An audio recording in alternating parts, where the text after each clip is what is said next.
బృందావనమది అందరిది గోవిందుడు అందరి వాడేలే.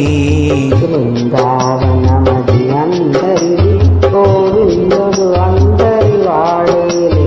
ఎందుకే రాధా ఈ సునసూయలు అందములందరి ఆనందములే.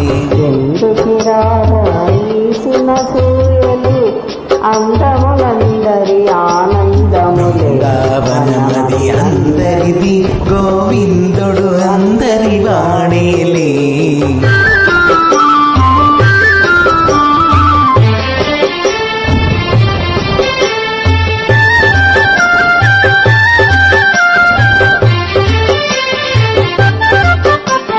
పిల్లన గ్రోవిని పిలుపును వింటే ఉల్లము జల్లున పొంగదటే.